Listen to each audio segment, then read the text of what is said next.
You're listening to a Galactic Network podcast. The Podcast of Terror is a show with adult themes, run by adults, for adults. Please do not have your children listen to this show. It might be beneficial to them in the long run, but please wait until they are older. This is one of those things. It's like when you laugh when you're playing bingo and 069 comes up and you have a chuckle and your kitty says, Mommy, why are you laughing at 069? And the mommy says, when you're older. It's one of those kinds of things. Mommy, can I listen to Podcast of Terror? Sure. When you're older. This is a show with adult themes and some childish behavior. A lot of dick jokes. So please. If you want to avoid the swearing, if you want to avoid spoilers for your favorite horror movies, and if you want to avoid really, really lame, petty dick jokes, do not listen to this show. It is not for you. Corey, how often do you wear a shirt?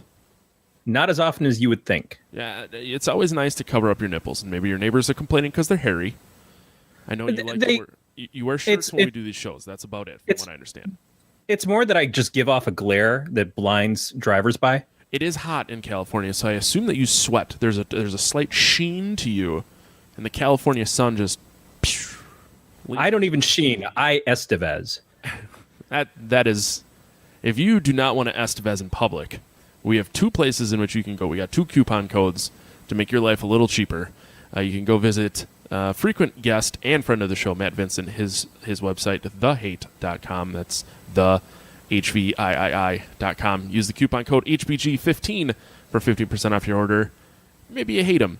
I don't know. He's kind of a likable guy. But if you hate him and you want to go spend your money somewhere else, we got this other place. Go to statusfearmerch.com. Another sponsor of the show, friend of the show. He does all our artwork. He's a really nice guy. He does all the art for my band, except for the stuff that Corey's wife draws. Head over to statusfearmerch.com. Use the coupon code TERROR. Get you a little nice discount there.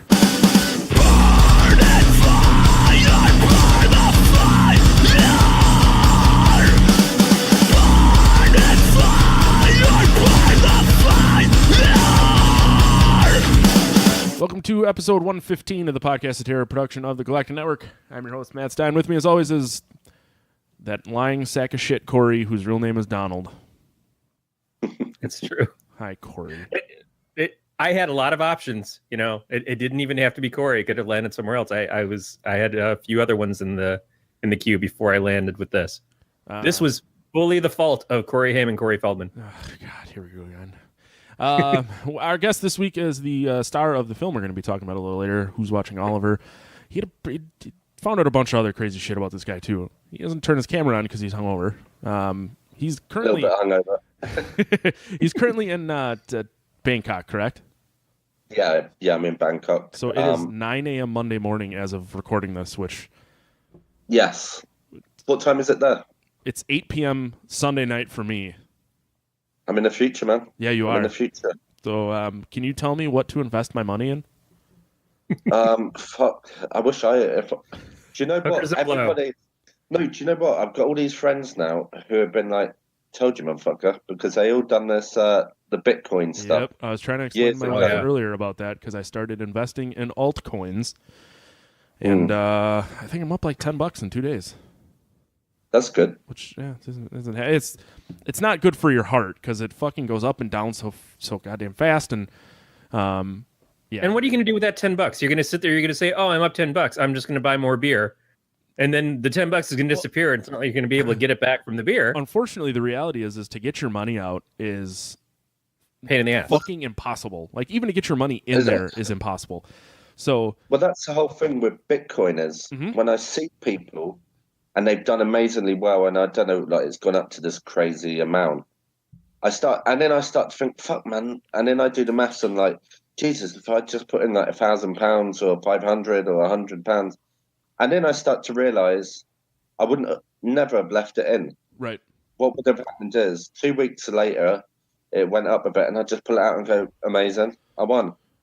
And then I'd be moaning for the rest of my life, going, fuck, why didn't I just leave it in that bit longer?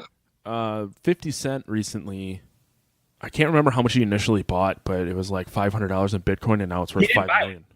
He got paid for one of his albums online. People had the option to use Bitcoin to buy it, and so he just like suddenly went, "Hey, don't I have some Bitcoin somewhere?" and wound up with about $7 million at the time of finding it.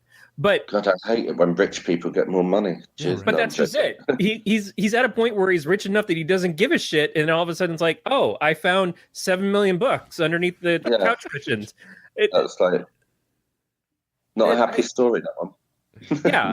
And then there's the other guy who cashed out of Facebook way early. Like I think he designed some stuff and cashed out super early and like lost probably $1 billion in doing that. There's other people who cashed out of their Bitcoin. There's people who have Bitcoin sitting on hard drives that they can't remember the passwords for. Yep. That's amazing. They can access it.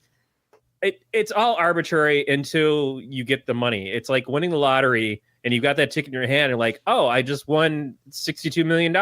That's great. And then you go to the store to cash it in and you have a heart attack on the way. Yeah. So is it hard to take it out then? Yes. So what I got Bitcoin from mining Bitcoin using my computer. So I have put none of my actual money into it. But you have to, so you mine to this one website and then you have to take the Bitcoin from website number 1 and move it to number 2. And then you go from number 2 to number 3, and number 3 is where you can buy your coins. Nice. Now, when you buy these altcoins, when you want to get them out, you then have to go back to website 2, turn it back into Bitcoin, and then cash out of your Bitcoin wallet to actual, whatever currency you want to get it in. So my plan was always to put like $100 in, something that is supposed to blow up, and just hope for the best. And because you're not making an actual money investment, it's okay. But it's the people who are now pronouncing it. Oh, you've got to throw money into Bitcoin like it's gold or something, and it all seems very much unnatural to me. It's a precious commodity that is only precious because some people are saying that it is. And I worked in comics retail for a long time, so I understand the collectible market. I understand fucking Wizard magazine being out there and saying, "Oh, your Spawn number 1 is worth $160 this week." And then you go and try to sell your Spawn number 1 and everybody fucking has Spawn already and they don't give a shit. So it's like, it's worth $160 to Wizard, but it's not like Wizard's cutting you that check. It's garbage until someone actually gives you the money and you walk away with it and no one shoots you in the back for it. Yep. Yeah. And the worst part is, I think it's when you go from website number 2 to number 3, it takes hours. So when you put that transaction in, your money is fucking gone, and you just hope that it shows up where it's supposed to. And that's a couple of my coworkers are also very big into this. One guy's like he's made over $1,000. Just he invested like $400 or $500, and he was up to like $2,000 at one point. Yeah, I know people who post on Facebook about it, and I presume they've made a lot. Because they fucking post about it all the time. So they must be. I don't know. Yeah, that's my guess. I knew people who were Beanie Baby rich. Fuck me. Beanie Baby. For a while there, that was the new economy. I think I still have some. I remember back in the day. Do you know I used to work in the markets, like a market seller back in the day when I was, a long time ago. So I remember they used to sell Beanie Babies and shit like that as well. I have, I may have thrown it out now, but I have a box of Pogs. Oh, yeah. Yeah. I was like, I know Russell's only a couple years older than me, so he should hopefully knows what that is. Yeah. Corey, on the other hand, probably. I worked comics retail, so I was there for the Pogs uprising, and then having the giant vat of Pogs that we were just basically trying to give away. Do you have like the coolest Slimers because you were the entry man? No, we had them, but I bought one. It was a 3D reflective dragon or something on a brass slammer because I thought it was neat, but I've never actually, I couldn't tell you what the fuck Pogs are to play. I assume it's something like Tiddlywinks, which itself is just like, exactly, what the fuck is Tiddlywinks? Right. It's a word, but it's like magic cards. I had some magic cards. I probably have some valued cards in a deck somewhere just because they were from the first sets. But I don't know anything about it to be able to say. And I just remember the shit coming in and going out and me going, thank God we sold this shit. Because now we've got room to sell the next hot thing. How long was you in doing like comics and stuff like that? I've read comics my entire life. I managed a store out of Michigan for about 2 years, came to California, wound up working at another comic store as soon as I got here for about a year. And then just before I started at my current job, while I was unemployed from the previous one, I helped out at my friend's comic store for a while. So I've probably spent about 4 years or so in comics retail at different points. Nice. So enough about us. Let's talk about you, Russell. I don't even think I said your name. It's Russell Banks. Okay. Yeah. Yeah. Actually, so with film, that's the one thing. With film, if anybody ever wants to find me, it's always Russell Geoffrey Banks, because there's an author called Russell Banks. So that's why I have to stick in the middle name. I think I did come across that in my internet stalking of you leading up to this. Yeah.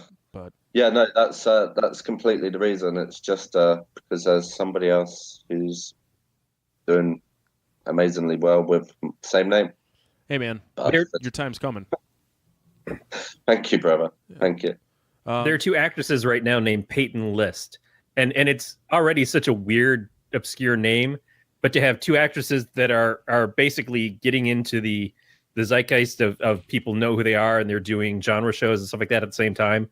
And so, Peyton List has joined this new show, and it's like, which one? I bet they're in competition with each other just because of the name now. Yeah, I'm sure. Probably. Every time the other Peyton's brought up. That's the other Peyton. That's not me. Yeah. I want to talk about everything you've done. You have a pretty... Cool, man. I don't know. I don't even know how to describe it. The biggest things that's like surprised me, because you reached out to us, which is fucking awesome. I'm really happy you did. No, I appreciate you guys having me on. But you were a stand-in in Street Fighter 2. Yeah, that was yeah. Do you know what? I did stand in 4 or 5 films. And I learned so much. It was amazing. Everybody was super nice to me. That's awesome. Loads of actors were fucking just really nice. Street Fighter 2. Used to have terrible stage fright back in the day. And on Street Fighter 2, I remember Michael Clark Duncan been an absolute sweetheart and really being super nice to me, and could see that's the whole thing. Like I know in film it has a bad rep for people being arseholes and that, but it's surprising how many people are super, super nice to you. And that's the whole thing with the stand-in, that everybody, they know that you're just some kid trying to learn. And 9 times out of 10, people give you a tip or tell you some advice. I tell you another guy was James Van Der Beek. Huh. It's super nice guy, funny. Like, he sent me emails after with acting tips for like 6 months later or something. He was super nice. Everybody, with the stand-in. And plus but Street Fighter 2, I was a massive Street Fighter fan growing up, as everybody was. So yeah, that was nice. Nice to be on that. Matt and I have had really good fortune meeting a lot of incredibly cool people, either from the fandom news industry with horror films, some people who make independent films, other podcasters and stuff. And exactly what you said is, you think, because so many people will always talk about the bad situations first and foremost, you think, oh, well, it's likely we're going to run into assholes here and there and everything. But no, I think that it's incredibly supportive. And I expect that that's the same way in Hollywood, is that you feel like these are people who are all trying to make art. They're trying to create something, and they're better when they get along with the people that they work with. And if you do good work, then it makes their work better, even if they are higher up for you, even if they are the name on the marquee and you're not. You don't want to walk into a shitty situation or make a situation shitty when it doesn't have to be. So it doesn't surprise me, but it's still always awesome to hear that. No, yeah, definitely. And same like Bradley Cooper. I did the stand-in for him on Hangover 2. Super, super nice guy. And, a lot of these guys, you can see when you speak to them why they've done so well is because a lot of them stayed super humble. He did. Super nice guy. every day, not just with me, everybody come on set and say hello to everybody. Be super, super nice. Wow. A lot of the guys. Most can't really. I'm trying to think of who's been an arsehole, but can't really think of many people. Everybody's been super, super nice and giving. So, if you don't mind me asking, when you do stand-in work, like, what does that entail? Not too much. You're just setting up the lights, maybe walking through the scene. God. They'll be on so like if they've got 2-3 sets going at the same time, the actor might be filming somewhere else, or he's getting ready for it, might be in wardrobe, so they need to set the shot up. So then you're just setting up the lights and then setting up the camera so it's ready so they can save time. Which was great because then, funny enough, that's how I met Richie Moore, the director of Who's Watching Oliver. We've known each other forever. But I know him back from when I was doing stand-in, and we're going back 10 years ago now. He was teaching me like the camera lens and different tricks back in the day. So yeah, it all comes around. I'll tell you a funny story, but actually, funny story that I've never repeated on air, I think, about stand-in days. I got shouted at by Harvey Weinstein on Shanghai. And that was a movie called Shanghai. That was John Cusack film. Yeah. Oh, John Cusack is another one that I really like. Yeah, and Harvey Weinstein was on that one, and he shouted at me. Yeah. But it's funny because he shouted at me in wasn't really it actually had quite a sweet meaning why he shouted at me, because he came in and before that I'd done the stand-in on a film called Formosa Betrayed with Adam Kane. Fuck, I forgot his name, Jesus. But he was on Boondock Saints. So I love Boondock Saints. That's a great movie. Yeah, so I'd heard loads of stuff about Harvey Weinstein. And then the next film I'm on, he comes on because it was like his film. And as soon as he's on, and he's this massive guy with scar, blah blah blah. But I'm stood next to the director, John Cusack, and some other people. And he's coming in and he's shaking hands. And then he asked me who I was. And without thinking, back in the day, I went, "Oh, I'm no one. I'm just a stand-in." And then, yeah, he started to shout at me and goes, just like pointing out how many people wanted the job, which is kind of sweet. And it was more about me putting myself down. But yeah, funny story. I kind of expected that he would be the dickhead, the asshole that you couldn't think of before. But I guess that's. Yeah, like he was. What you imagine?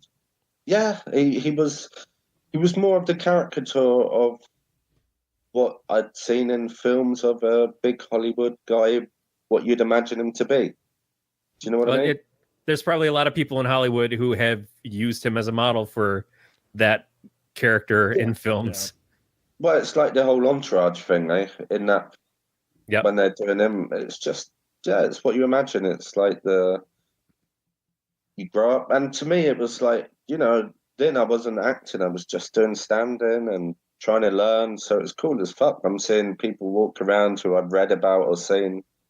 And it's like, oh, this guy is like Mr. Miramax or whatever. So yeah, no, it's what it is. But it was cool. Learned a lot. It was, from school, I couldn't afford to go and do drama school. I went back and did lessons over the years. But just getting on sets, doing the stand-in, that was how I first started to learn about film.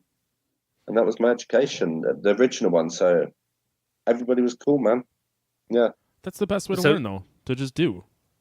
You know what I mean? No, definitely. And then also, like, the other thing about it, because, like, that's why I came to Thailand. I came to Thailand on holiday, and then just, traveling alone.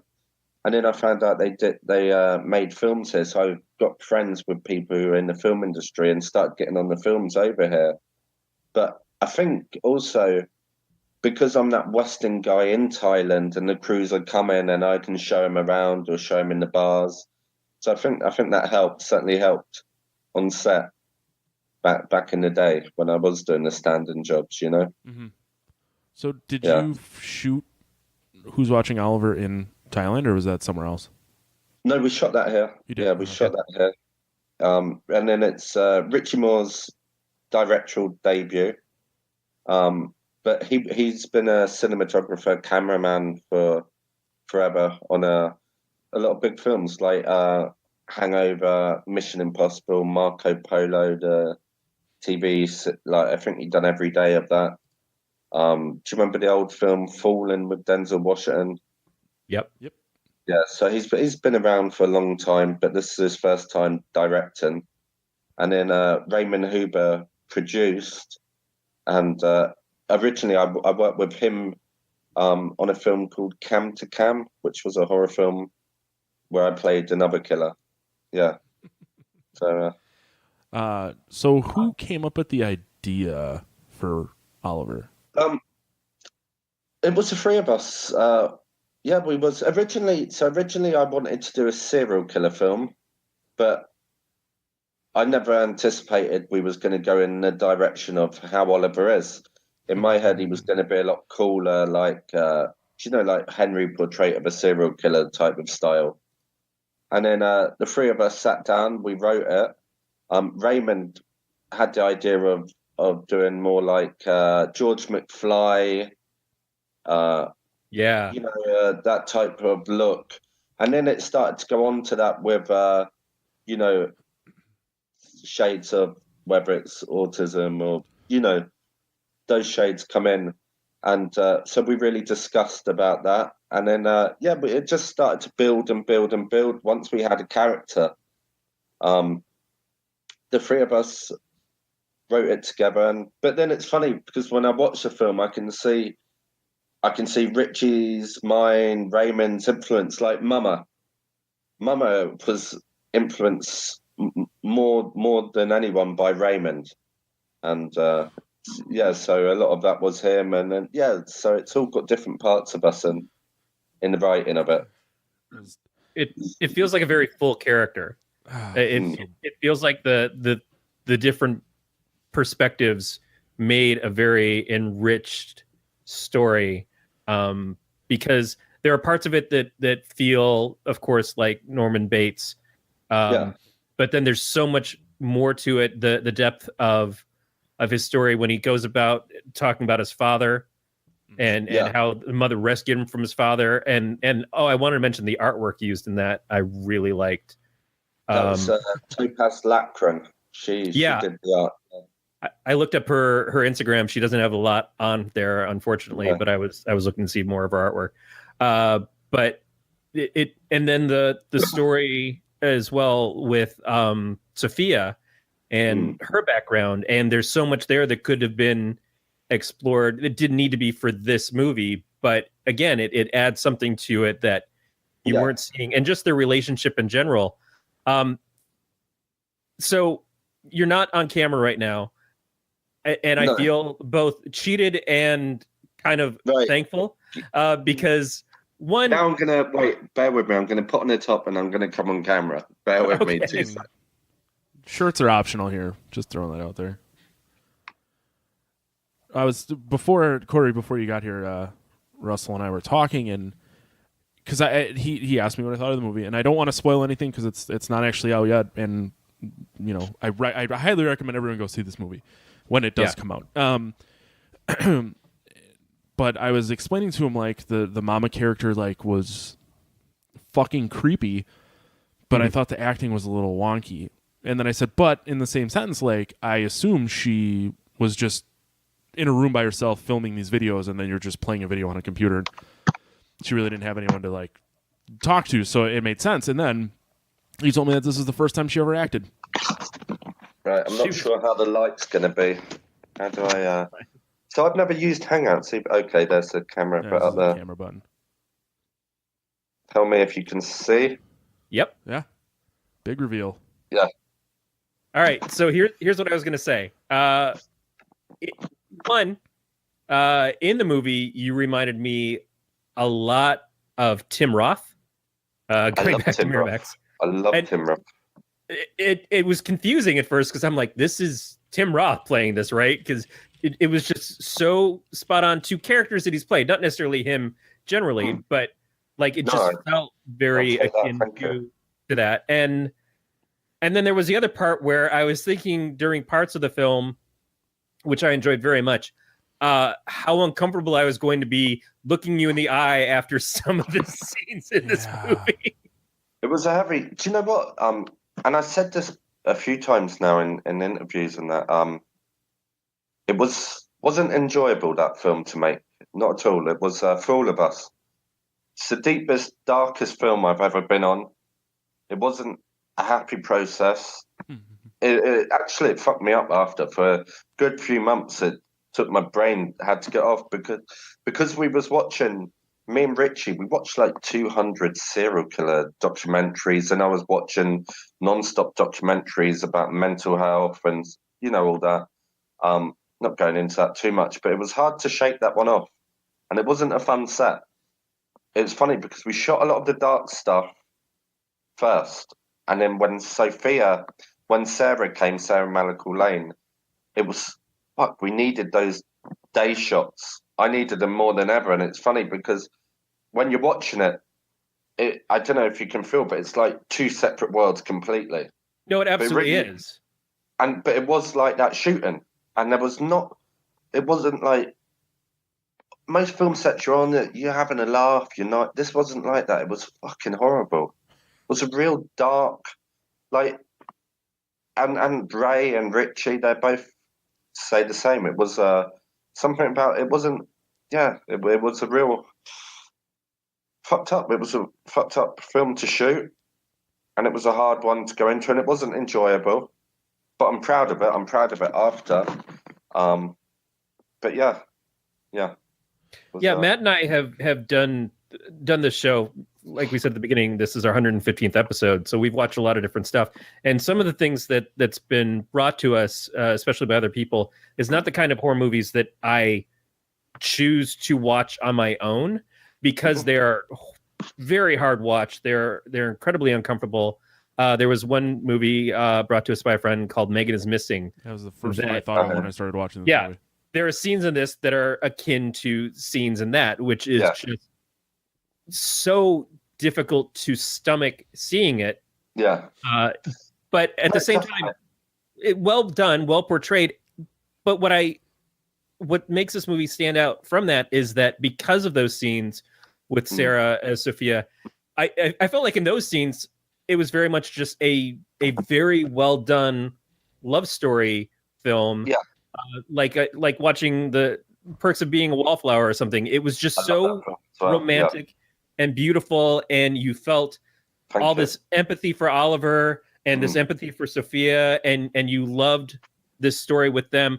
And then you'd see the breakdown of when he would have to leave her and go back to this other horrifying life that he didn't even want to be a part of. And that makes the film stand out so much higher to me than if it had just been one or the other. Well, it's even like, that's the whole thing, like with that opening, the rape scene, it's fucking horrible. Yes. We understand that, and it was a big question, do we or don't we? But like we found it's important, one, for the story, two, to understand, but it's also, see, this is the whole, what you've got to understand is, like, I played Oliver as a victim, and he's very much a victim in that scene, even though he's doing terrible things, absolutely horrific things. But without being able to see that, then you don't understand the rest of the story. And in those scenes when with Sophie, you don't understand it all if you're not seeing the bad stuff. And that's like, and we know we're going to get flack from that. We know down the line there's going to come shit from some of the scenes in that film. We understand that. But we found it was important to tell the story how it should. You know, we decided at the very beginning, we said, me, Richie, and Raymond, we said, look, if we're going to do this, we're going to go all in, fuck it, because we're going to tell this story. And yeah, there's a lot of scenes which we were thinking, fuck, are we going too far? But we felt like all of it makes sense to tell the story, you know? Well, you didn't treat the rape scenes or the violent scenes as being sexy and as being titillating. You treated them as violent and horrifying, which is what they should feel like. If you're trying to make something that feels real to life, then that's exactly how it should be portrayed. And it's not that it's not graphic. It absolutely is. And it should make you uncomfortable because that's what the story is supposed to be about. But I didn't feel like it was something that was sensationalized. I felt like it was true to who the characters were and what the story was about. And again, I felt empathy for Oliver even during those moments. Because that's what you're supposed to feel. I think you guys brought it across 100% correctly. Thank you. I appreciate that. And yeah, just the worst scenes ever to film. Oh, yeah, horrible day's work, but needed to be in there for that story. So, yeah. And if you're not pissing someone off, you're not doing something right. Well, yeah, no, that's it. And it's, that's the whole thing. Me, Richie, and Ray, we're film fans. I'm a film fan. And it was, I know what pisses me off when I watch a film is when you, I don't know, I grew up on horrors, thrillers, and yeah, we just wanted to commit to this one, and hopefully we did it justice, and hopefully people dig it. But well, there's so many movies. We live in a time where there is an overabundance of content, and everyone can get it as soon as they want it. So to stand out when you're a content creator, and Corey and I know this, and you know this, and it's like you have to do something different than what everyone else is doing. Yeah. And when you first asked me what I thought of the movie, and I said, well, it's a very much familiar feeling story, but it has that twist. And it's like when I started watching this movie, I read the description on the screener page before, and I'm like, well, this doesn't make any sense. Whereas a humiliating side to him being a serial killer. And then you get into the movie, and it's like, well, it makes fucking sense now. And it's finally what I would call like a fresh take on horror movies, a fresh take on a serial killer, because there's that weird twist, and then as it goes on, the twist gets a little twistier, with his dad and shit, and I thought it was great. Thank you, really appreciate that. And that's the whole thing is that since this film I've really discovered a lot more about the horror community, because they've helped us so much, unbelievable. Because we won 13 Best Picture awards for the film on the festival circuit. But Best Picture and Best Writing, correct? Yeah. And then some for the acting as well. But it's been word of mouth and different horror people, different groups and that, and it's just spreading. And we wouldn't have sold, like I was saying, I can't go into the details, but we sold it. We're getting a wide release in the next few months. And it's really, we owe that so much to a lot of people who did help us when we was first, and with people reviewing us and taking a shot to watch it, and people like yourself and other podcasts and fuck man, we without all these people, they've really helped us out, and it's been a massive surprise how much the horror community have got behind us so far. Well, like I was saying, really been nice, really been great. I feel like the horror community appreciates honesty, appreciates an earnestness of a creator. And you can be a creator who's like, I just want to make a bloodbath film. But if you're purely into it, you're doing it for the reasons of it's something that you love, then they want to support the person who does that. And it's not about one type of horror movie or another. We just want great content. We want people who are proud to be part of this genre. People who want to be in this group with everybody else. And it doesn't mean that you have to dedicate your entire life to it. You don't have to be the next Wes Craven or anything. But if you make something that is good and honest, and especially if it can bring something new, then I feel like they're going to want to lift you up as a content creator. They're going to want to support that.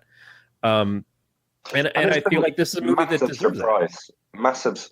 Fuck, when we was getting the first reviews through, we've been like, I think we Might have had one which had some negative things, but other than that, every review has been really, really good. But we didn't expect that. We were like, oh, just waiting. When those first reviews were coming in, we were waiting. They were like, right, how much are they going to destroy us? We're fucked. We're fucked. Yeah, it was like that. And then they started coming back positive. Been a massive, massive shock, really massive shock to all of us. We was like, wow. And then when it's funny, like, so we entered a load of festivals, and our goal was to get accepted into 4 festivals, not to win nothing. That was our goal. We just wanted to get accepted into 4 festivals just so we could have like the laurels. And we never thought we was going to win any. And that was a massive shock. Like, I remember the first time when Ray, he rang me and he goes, I forget which festival it was, but he's like, we won Best Feature. And it was just like, yeah, absolute shock for all of us. So it's been really, really been an amazing ride so far. And now, in a few months, and it's also a lot of the magazines and papers. That's been a big shock as well, because, okay, we've had the horror magazines doing pieces on us, but then we've got a lot of newspapers, a lot of normal magazines, and a lot of film magazines that are waiting now for the release date to do another piece. So we've got about 100 or 200 so far waiting to do pieces on us. And that's a massive shock. We didn't expect to get this attention at all, not at all. So it's been amazing. Yeah, I've really been really appreciative for everybody who's been supportive of us. Yeah, it's so far. On IMDb, it has a 8.5 out of 10. Yeah, again, and we know once it starts to come out, we know we're going to get some shit. We know that, and there's going to be people who are going to like it, and there's going to be people who are going to hate it, and yeah, just. But it shouldn't be for everybody. That's exactly it. You'd rather have something that sticks with people after they see it, than they can just kind of shrug off and go, okay, well, I saw that, and move on to the next thing. And some people it's going to stick with because of the fact that it's going to offend them in some way. And some people, 100%. This is not a movie that they should see at all. If it's not the right kind of movie, don't go see this. No, 100%. 100%. It's not for everybody. Just fuck. I hope people like it. I'm still nervous. I'm still worried. But so far, we've just been had a. Do you know? It's actually funny. I thought a lot more of the women reviewers was going to give us a lot of shit, but it hasn't happened so far. So yeah. Well, I think that one, it doesn't seem like Oliver is ever really in power. He holds a power over his victims, but it's because of the power that's held over him. Yeah, and because you utilize the character of Sophia so honestly, that I think that brings something else to it. It's not just a male ego trip fantasy. I don't believe that it's that in any way, actually. And it could be. It could have been that story. And I think that story exists a lot in horror films already.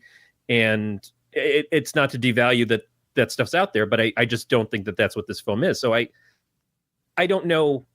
I can't say for women reviewers what they're going to see and take from it, but what I saw and took from it was that it's not just like some dudes want to show TNA and violence to women and everything else. It's to me, I didn't feel like any of that was the case. It felt like we're telling a story about human emotion and violence and not being in control of your own actions and that sort of thing. And it all comes together into what I think was a very excellent film. Thank you. No. Again, it was a million times. Thank you for saying about it being good. But that was the hardest thing. Like for me, if Oliver had to be the big victim, or else it just doesn't work. Like and that it was hard one to play. That one was really did it. It's funny, like. I've never, in the past, I've done different films and that, but nothing's ever stuck with me for long after. But that one did. And it really, I needed, as soon as we finished it was funny. Me and Richie, the director, everybody, a few months went by and we all was like, right, we're going to go and do our own thing now. Yeah, just needed a breakaway. And that one fucked my head completely. I understand more than ever. And, you say that, and people say that, and in the past, I'm like, yeah, you're making a film, we get it, blah. But no, it was hard because you're going somewhere with your brain and you're trying to do, so it was, getting into the headspace of a character like that has got to be rough. And you don't want to just glaze over it and not be involved in that way of thinking when you're doing it, because like you said, you do research to figure out why this guy is the way that he is and how he would act and things. But that's what brings the honesty to it. If you just let it slide and you're like, oh, I can just turn it on and off, then you're not emotionally vested into it. And then why would the audience be emotionally vested into it? And then just when we were shooting, everybody turned up. Like I say, Sarah Malakul-Lane, she was brilliant to work with. I've done another film with her before. Where she played your mom, right? It was mental. Absolutely mental. It's like, I guess you can call it a B movie without being rude or what, but it was. Like it's from Asylum. They did Sharknado and all that. And I honestly can't remember having so much fun on a film because it was fucking mental. Like I was stood out and they're like, okay, look up there and there's a massive robot. And you're like, what? Yeah, there's a massive robot. She's turned into a robot. So look up there. It's like, it's fucking amazing. Incredible. Stood in the middle of Bangkok Street, just pointing, looking up at what's going to be a robot. It was funny. And that's where I met her. That was a film where I met Sarah on that film. And yeah, I actually really want to see that one. Seeing the description of the stuff of it, I want to see it so bad. Like, I've just never, and it is what it is. It's a B movie. It's not great. It's a B movie, but I fucking enjoyed it. Well, you also get the distinction put it this way.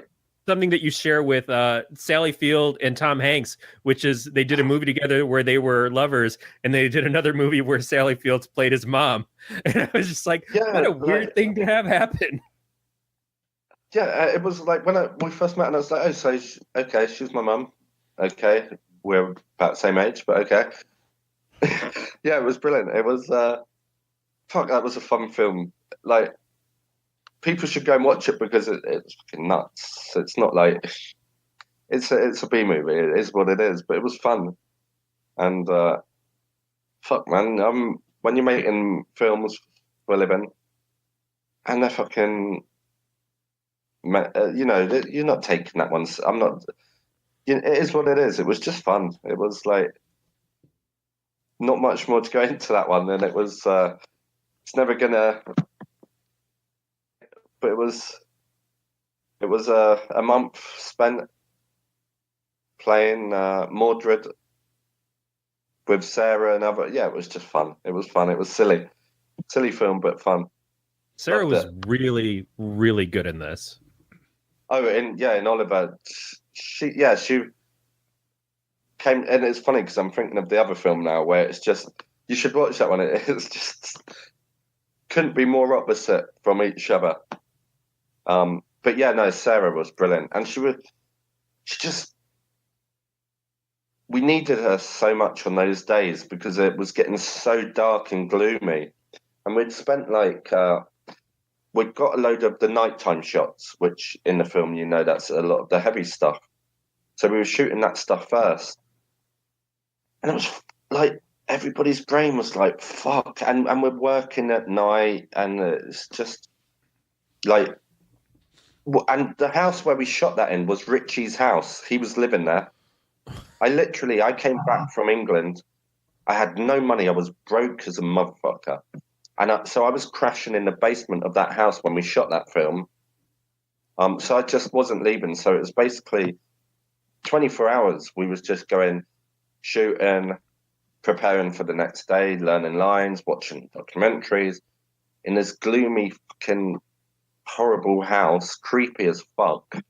And then, just doing all these dark scenes. And then once Sarah come, all of a sudden we're in this theme park, really bright, it's sunny.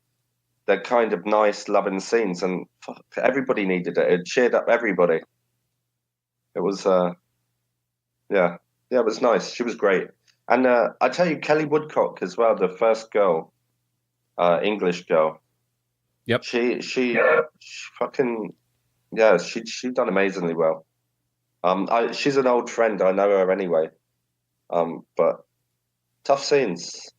Same with Cecilia Belletti, Champagne, Type, all those girls. Everybody came to work, and it's not. That's usually the chips don't fall so well when you're shooting.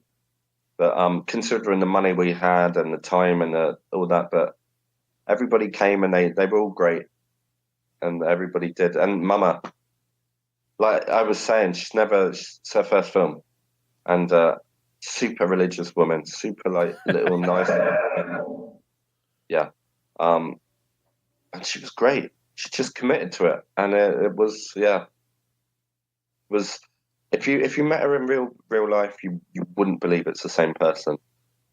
There's not one ounce of you could sit and speak to her and go, "You're that woman in that film saying all that bad shit," and going, "No, yeah, completely different." Just wouldn't believe it. Yeah, that's probably why it works so well. Yeah, yeah. I wish you lot could see her in real life. Just to complete, she was amazing. She completely committed to it, and it was.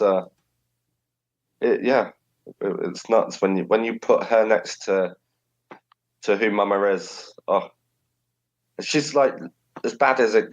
You've seen it, so yeah, she's as bad as it goes, right?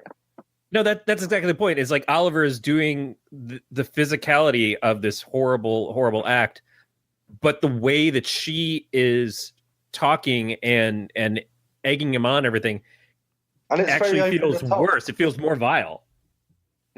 Yeah, and it's like it's literally as bad as you can go, and it is very much over the top. And it's this little woman, and she's saying like, "I can swear or not." Yeah. Like she's saying, and whatever. And you're watching it, and it's like you're on a ride, and it's getting worse and worse and worse. And it's all, to me, it's almost like, in a way, you could compare it to like that Natural Born Killers style of, do you know what I mean? With Rodney Danger. Was it Rodney Dangerfield in that? Yeah, Rodney Dangerfield played the dad of Juliette Lewis. I mean, but you could also compare it to where it's like totally over the top going, so it's nuts. Yeah, and that's the thing is you have an image in your head of Rodney Dangerfield, always cracking jokes, always being the wise ass, but the lovable sort of doof. And then you see him play this guy who's preying on his own daughter and just how grotesque it is. Yeah, that's another thing where it's a hard watch in those scenes. Yeah, it's stomach churning. Like when you watch, and that's the whole thing. Like with the Mama scenes, you're listening to it, and but then that it was a choice when we was doing it and writing it. We was like, should we tone this down? Should we? Because this is going fucking nuts. But then, if you tone it down, then you're not. It's a different story. You're not telling that story then, and that was the whole thing. Yeah, you don't feel why Oliver is complying with her if you tone it down. You don't feel that all the awful things that he's doing is comparatively less than what she's doing to him and through him to the victims, which is the whole point of it. Yeah. But completely just could not get. I'd love you lot to meet her. She's just such a sweet, nice woman. And it's such a. Like when I watch that now, it's still mental to me that that's the same person. Like, I'd say we should Skype her in, but no. Did you have to convince her? Like, was there any convincing involved to get her to say the lines? Like, how did you get her, a God-fearing little old lady, to say the shit that she said in this movie? Do you know what? What we'll do is, if you want, I'll get Richie to come on, who directed the film. Fuck yeah! Because he's going to be like. That wasn't me. Like we wrote it, but it was Ray and Richie. That's all them. With Mama. Do you know what I mean? Getting her to do that. How to bring that out of her. Yeah, yeah. So I don't know. I they got it somehow, but yeah. I'll let Richie explain how he got all that. That's awesome. But yeah, like I was shocked watching the scenes. Like, well, I was there for some of it, and then some of it I wasn't with. Obviously, they shot that separately, those parts. But yeah, yeah, complete. Yeah, she's a little sweet woman, and when you watch that film, she's anything but a little sweet woman. So yeah, it's madness, mental. Well, that's just it too. Is we're friends with a couple of independent filmmakers, and they're Anthony, for one, is just the sweetest fellow you could ever talk to, Anthony Rouse. And to think about the first thing that we ever saw from him was a psychotic killer who's got a woman tied up in a room. Oh, yeah. And it's like, you have to kind of understand that Anthony is not that person, but he probably relishes in being able to write that kind of thing because it's something that he doesn't experience in his regular life. And he's just like, well, if I was going to do something really vile and awful in this story, how far can I go with it? And that's just it. I express most of my vices through either talking on podcasts where I say just the most outlandish shit I can think of, or, I'm gonna go back writing and listen stories. to some of this stuff now. Oh Lord, yeah. We've been banned. But you write yourself, yeah? Oh yeah, a little bit, but nothing in the range of what you guys are doing. No, but everybody's. I definitely told stories that were, to me, horrific, and like, but that was the point of the story, and sometimes they're therapeutic, and sometimes it's just like I just can't get this out of my head right now. No, definitely. Yeah, it's a weird process, especially when you write, and then when it becomes words on page to real life. Oh, yeah, it's a weird one. It's a weird one. Yeah, the one sort of, it's not exactly a murder story, but there is death in it, that I wrote. I always wanted to do a reading of it, not necessarily to like make an audiobook, but just kind of like tell the story out loud. That'd be good as an audiobook, though, eh? Yeah, because I want to feel what it's like to say the words and kind of evoke the character a little bit. And do you want to try and get it made? What's that? Do you want to get your one made? Oh, maybe it would work as a play, probably, because it's really it's one character. It's two characters that it's about, but it's one character mostly on screen at any point in time. Nice. Because the other one is speaking through a tape recorder. Oh, great. So nice. Yeah, I would consider that. I haven't thought about it at all. Realistically, I just need to keep writing more stories and see where that takes me. But nice. Yeah, it would be fun.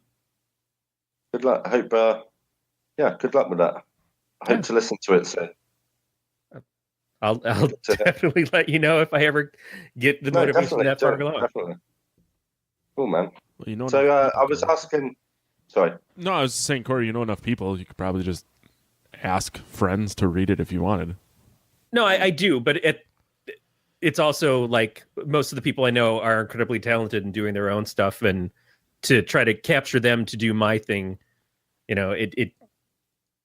I like supporting other people's stuff more. No, I know how to. Yeah. But still, gotta put your own shit out there as well. Yeah, and I'm trying to get a little bit more brave about that. Nice. Good luck with that, man. Thank you.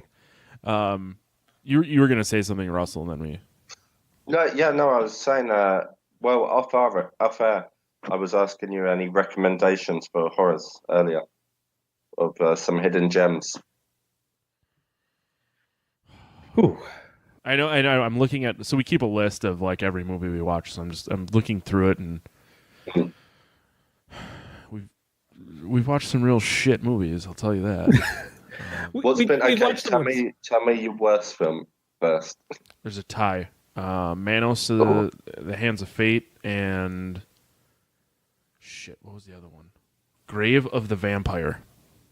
I love that film. Grateful to Empire? I'm joking. I'm joking. I was just gonna say, of course you do. You're like the nicest guy I've met in a long time, and you like the movie that I say is one of the worst movies I've ever seen in my life. No, I'm joking. I've not seen it.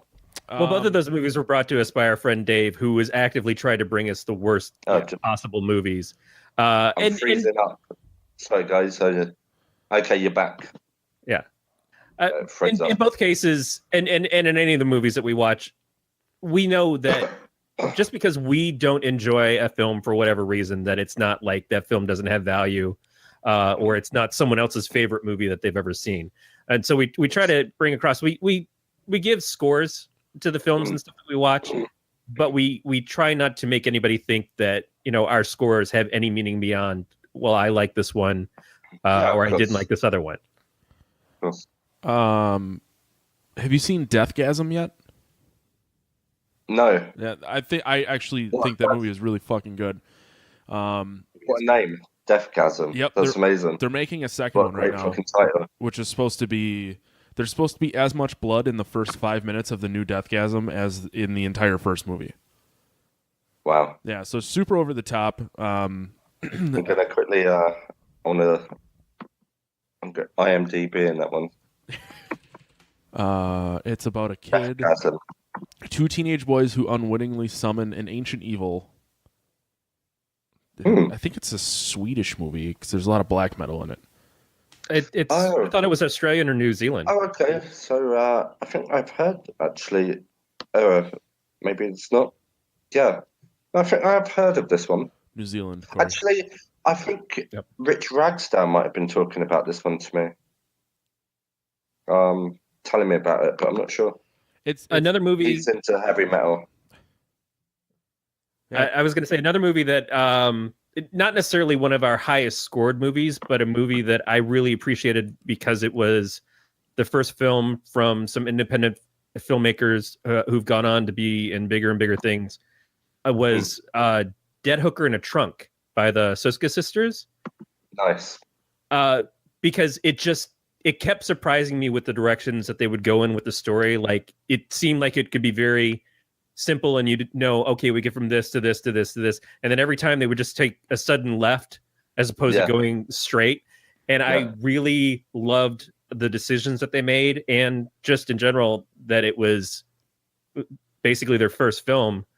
How much fun I had watching it. Dead Hooker in a Trunk. I'll check that one out. Just looking over what else we've talked about. Well, our highest rated movie was Xanadu. It was also our April Fool's episode. Yes. Yeah, I mean, Wormwood was good. That was a good one. Babadook. I really liked Babadook. I really like that. I like the mum. I thought she was brilliant in that film. She was really good. She was excellent in the part. It was a hard watch. That one that we mentioned earlier, that was brought to us, Megan is Missing. Mm-hmm. That is a tough movie to get through. Actually, it's funny. I've heard of that one as well, but I haven't seen it. I've heard of it, but trying to think who else was talking about that recently. I'm pretty sure somebody else compared, maybe in one of the reviews or something, they compared it us being a hard watch and something. But I've heard that before. Megan is Missing, right? Mm-hmm. Or Meredith. I think Meredith. She's been great. Meredith Bogart Brown. She's a reviewer who absolutely spread the word on Oliver. We sent her the screener, and she's been non-stop. But I think she was telling me about this Megan is Missing film. Yeah, it's a very, very good movie. It was just it was one of the... And the last one that I want to mention is Triangle. Love Triangle. Yeah, I forgot about that one. That was weird. Love the ending. Yes. Which I'm not going to give away if people haven't seen it. Amazing film. But again, she just smashed it, that girl. Forgot her name, but she smashed it. Great performance. There was the scene with all the bodies and the seagulls. Amazing.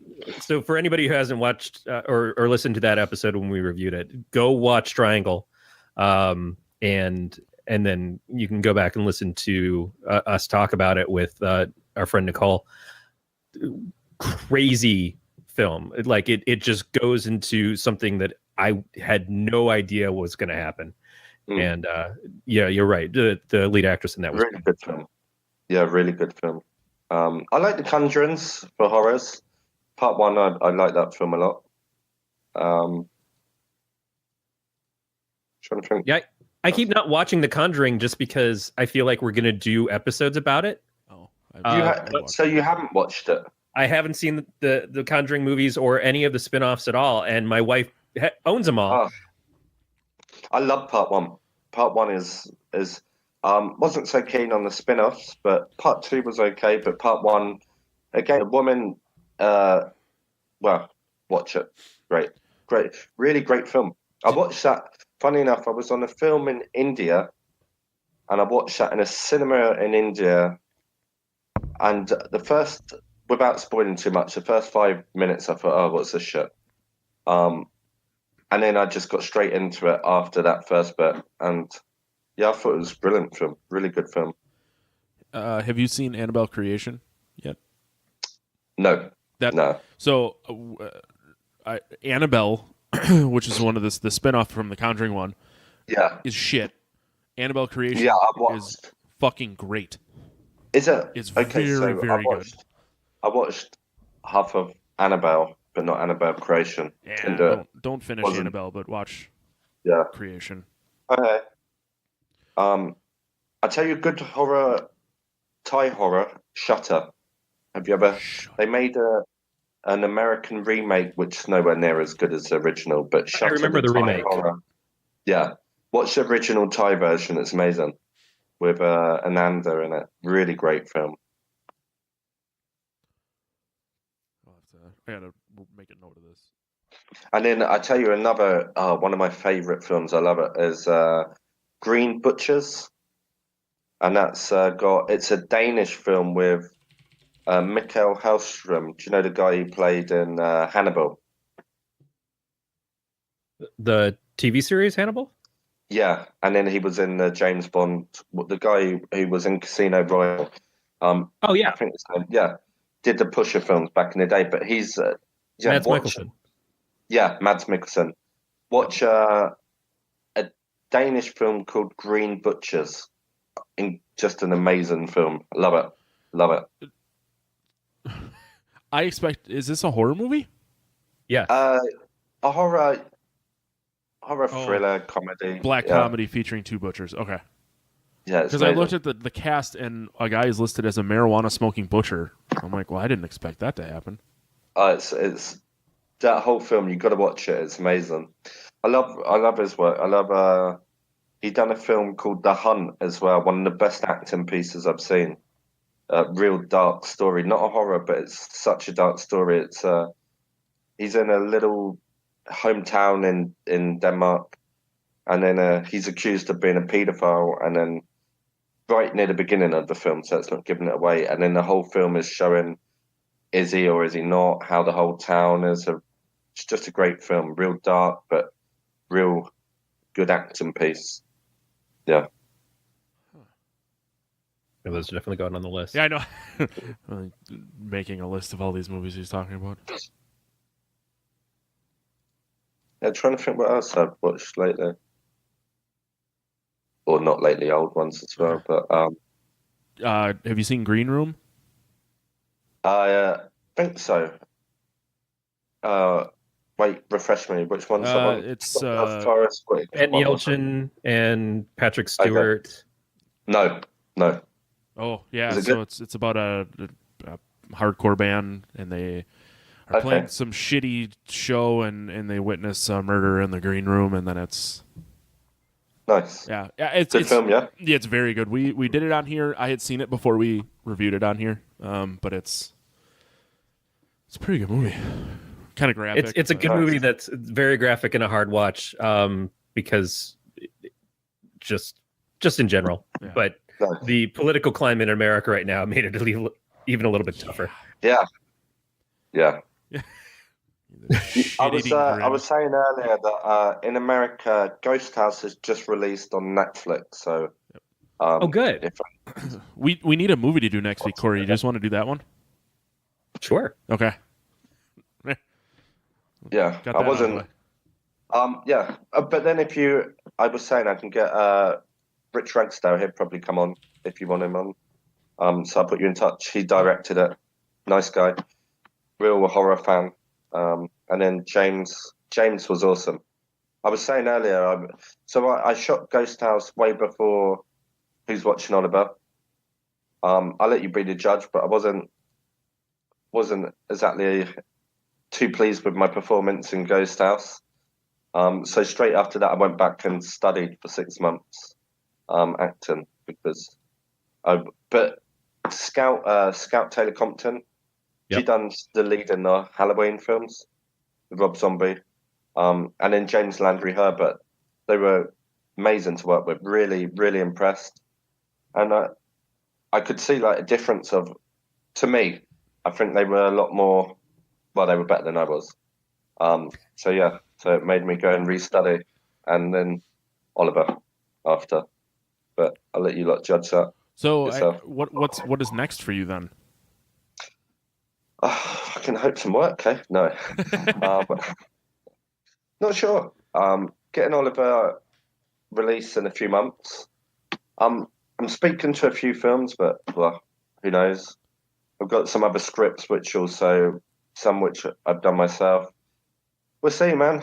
We'll see. Hopefully something. Hopefully some work. Hopefully people like the film and hire me. Well, if you're listening to this and you need a smooth-talking British man, we got one for you. If you need someone who's capable of playing a Tim Roth type, which I'm not limiting you to just that because you don't. The fuck, man! Do you know what? If somebody said to me, right, go and play, like that's the one thing. Do you know it's weird because now I played bad or a serial killer and that quite a few times. People keep saying like, "Are you worried about getting pigeonholed or what?" And I'm like, "I don't give a fuck." Not really. If I'm working, I'm going to be. Just give me some work, then I'm happy. It's kind of a catch-22 because you get pigeonholed, but that means you constantly get work, but you may not get to explore the things as your interests. But if you are looking for creative fulfillment, or if you're looking to be able to make a sandwich and eat every day, well, one I think you go into a casting. If you're good at doing the other roles, you're going to get it. If not, you're not. That's the way I look at it. So.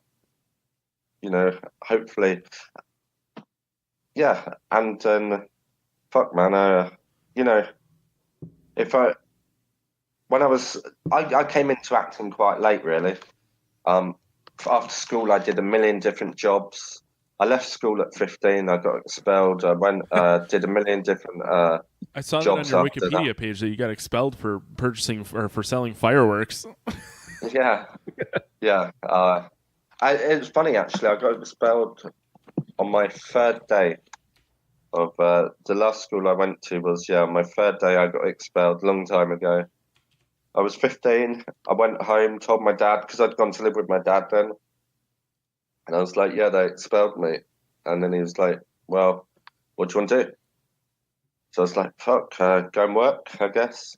So after that, I did worked on the market stalls, selling this and that, bits of junk or whatever. Then I did building work, worked in a million bars, did sales, worked in cinemas, video stores, door-to-door sales. Yeah, a bit of everything for years. And then, but I always wanted to do film. Just, was scared. Yeah. And then I went. You've now acted in quite a few films, but you've also written you've been a writer on 2 movies. Which do you feel more of a pull towards? Acting. I love writing. But like originally, me and Jack Everett, we wrote Goodnight Gloria because I wanted to put myself in a film. I was like, fuck, nobody's going to hire me. So I've got to write myself into one. And like, yeah, if anybody watches that film, that was the first film, me and Jack. And it looks like a first film. It is what it is. But it was fun. We shot that in London. Years ago, Jack invested his life's savings into that film. Byron Gibson, anybody, he was in Only God Forgives. He was in that film, Goodnight Gloria, helped me out. Sarah Lee, yeah. But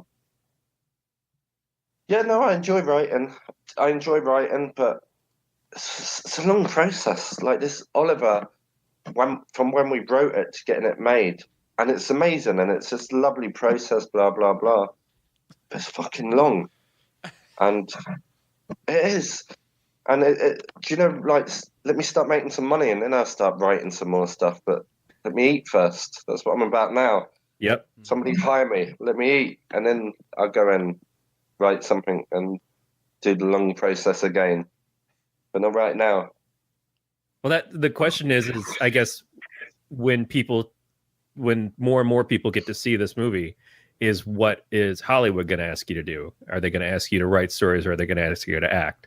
Because from this example, it seems like you could do both very well. But it'd be nice to have one or the other. No, hopefully acting. I love writing, but I'm acting through and through. I'm still trying to get better. I think because I've studied, but I never did the drama school, so I'm still on catch up, and I came in late. So it's like, for me, it was standing. Then I got a film, and I think every film you can see a difference. I can go, fuck, you suck there. I sucked a bit less on that one. A bit less on that one.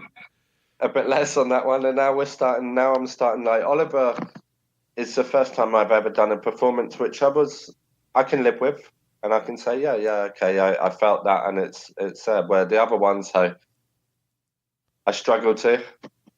But it's because I'm still learning. It's still so we'll see. Hopefully it gets better and better.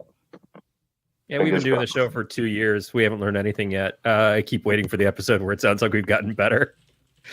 But you know yourself, it's the same like you're doing this podcast. It's once you do something, the more you do it, the more comfortable. And it's just, the fact is, when like, this is the whole thing.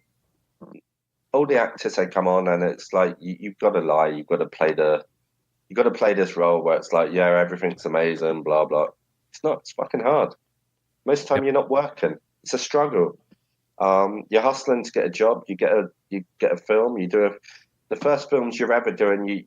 You don't have a choice in, because you're an actor. You're going to take work. If you're not, what are you going to do? You're going to turn down to do an acting job to go and work in a job you don't want to do? Of course not.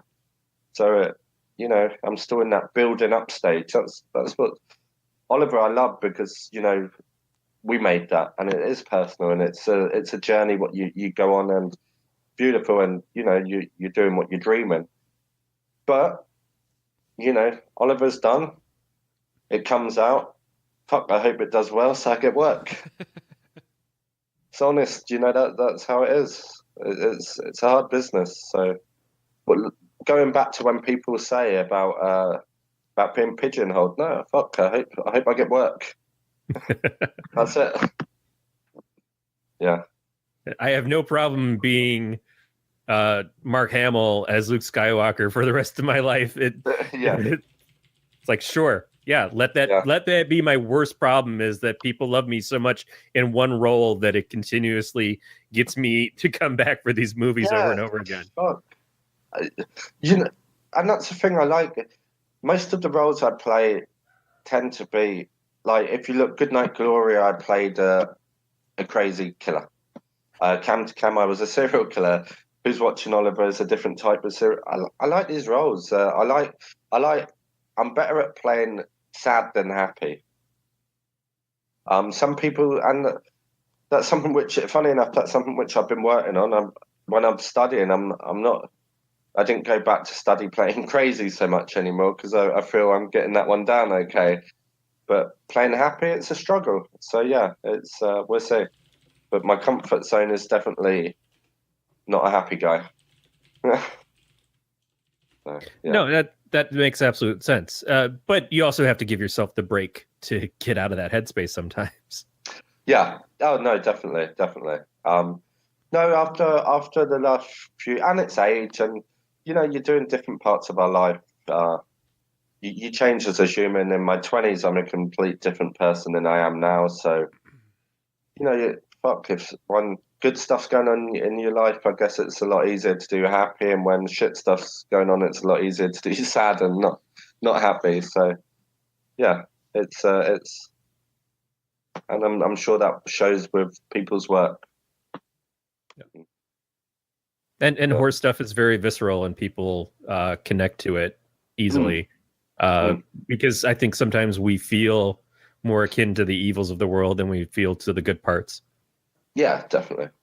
And it's like I'm a horror fan. I grew up watching horrors, but fuck, I'm a cheesy film fan as well. I sit and watch Top Gun or Karate Kid any day of the week, or Stand By Me or whatever. So yeah, but what about yourself? You all about horror, or are you into the other genres as well? Matt is a huge sci-fi fan. Okay. No, he's not. So I originally, okay. The Galactic Network started, 2010, so 8 years ago. Dave, the guy who started it, and I met working at a radio station in Sheboygan, Wisconsin, where I grew up. I worked at a country radio station there, which is funny because I listened to like death metal and shit. So it's very much I needed an extra part-time job, and I knew people. Yeah. So when I moved up to Appleton to move in with my at the time fiance, now wife, Dave was like, "Well, I want to try podcasting." So I was like his guinea pig because I'm like, "Yeah, fuck, whatever." Like I have free time. I was working part-time, and we started out doing this podcast called What If, where it was like, what if we woke up tomorrow and someone had dropped a nuclear bomb and the world was ending? Like, how would you handle it? What would you do? Yeah. What would you do? Yep. And then what would you do? Oh, what would I do? You can't throw that into the conversation and then not go there. I would shit my pants and cry in a corner. That's Matt. He would drink. I would just fucking hammered. I would get so drunk I wouldn't know what my name was. I guess... fuck! Didn't they have that in Hawaii where people got a text message, right? Yeah, someone pushed the wrong button and it said that there was a bomb coming. And I mean, I'd shit myself. I'd go absolutely nuts. I was reading. If I got a text message now saying, "Yeah, you're fucked," are you familiar with Reddit? A little, not too much. There was a thread on Reddit of people from Hawaii, what they did when they found out, like when they got the text and how they lived the next 30 minutes. And this one, the one that I remember most was a guy. He said he was making breakfast for his kids. And he said he just continued to make breakfast and sit down and hang out with them. Didn't say a word to him. And he was just kind of like, if this is going to happen, then he goes, I'm just going to enjoy what's happening. And there was a couple people that are like, yeah, I started jacking off. Yeah, it's a scene in Mallrats when Bodhi's telling a story about the plane is crashing and everybody starts freaking out, and so they all just pull out their junk and start beating it and doing everything. And like all of a sudden the plane fixes itself and they stop, and it's like, well, did he come or what? God damn it! There's some things you don't talk about on television, but it was it's exactly that. Is you freak out and everything just like you spasm, you can't function, or you try to stay as normal as possible because maybe it's a mistake, or maybe you survive, or what is the point of living if you just will allow yourself to go to complete anarchy at a moment's notice? You need that regulation, especially if you got a family that you want to protect and you don't want your kids to be spending their last hour of life in total fear. Then, going back to the bit where so you said loads of people just jacked off, that'd be so fucking hard. That'd be hard. If you know if there are bombs coming, you're like, don't know about that one. I hope it would be hard because I mean, if I couldn't jack off, that's even worse. It's like die of embarrassment at that point. Yeah. No, I saw some statistic where it said like traffic to Pornhub in Hawaii dropped like 27% or something, and someone was like, "Well, that still means that 73% of the people were still on Pornhub." Love it. I love it. Yeah. So, man, Picking the short clips. I guess I don't know what I would do if I found out that I was what I would probably, assuming that I was at home with my wife and our pets, I would probably just hang out with them. See, I always look at it in different ways of like, see, sometimes you have that thing, if it's already happened, but you've survived, and now it's like, do you just get to walk around and do cool shit, even though it's bad, but like, do you just get to go into shopping malls? Did you watch Last Man on Earth at all? No. It was a TV show about, well, for like 6 episodes, he was the last man on Earth. And it was just like, they would just kind of walk around, and he's like going into grocery stores to get food, and he just kind of kicks in doors. He just drives whatever car he wants. They're staying. Yeah. He's like, he'll just stay in whoever's house he wants. Like he's staying in like famous athlete's house because they're dead. Like that. So if there was people who were still alive, like some girls and shit like that, it'd be you got a little bit of time of that's right, and then you'd be like, fuck, everybody's dead. Yep. Shit. I would lose my goddamn mind if there was no one else around. As much as I don't like human interaction, which is weird given my hobbies, once in a while. What's your hobbies? Podcasting and playing in a band. Okay. Things that involve interaction with other human beings. Yeah. But and you know, my wife will tell you is like, if I'm like, I sat home today, and at one point I was like, I need to leave. I need to go outside. I went outside for like half an hour. I was good. Nice. Whereas I'm totally Burgess Meredith in that Twilight Zone episode where the solitude and everything probably wouldn't get to me. I'm just fine doing nothing. No, well, I'm fine with being lazy and watching movies and all that. But if I didn't have shit to do and was alone, that'd suck. Yeah, and that's the thing is most of the stuff I like to do is if I like to write, if I like to play music, it's all in the hope of, you know, maybe not put it out there for everybody to see, but I write stories and they're for at least a couple specific people. Yeah, I play a guitar and it's because, you know, at some point I'll work up the nerve to play it in front of my wife or something. So yeah, the idea of like not having anybody to share stuff with is the most overwhelming part. Yeah, no, definitely. Yeah, I agree. It's weird to think about, like, what would you do if there was no one else around? I think it would be cool for like a week. Would it be that? It wouldn't be though. For a whole week, I'd be fucked. I'd like a few days.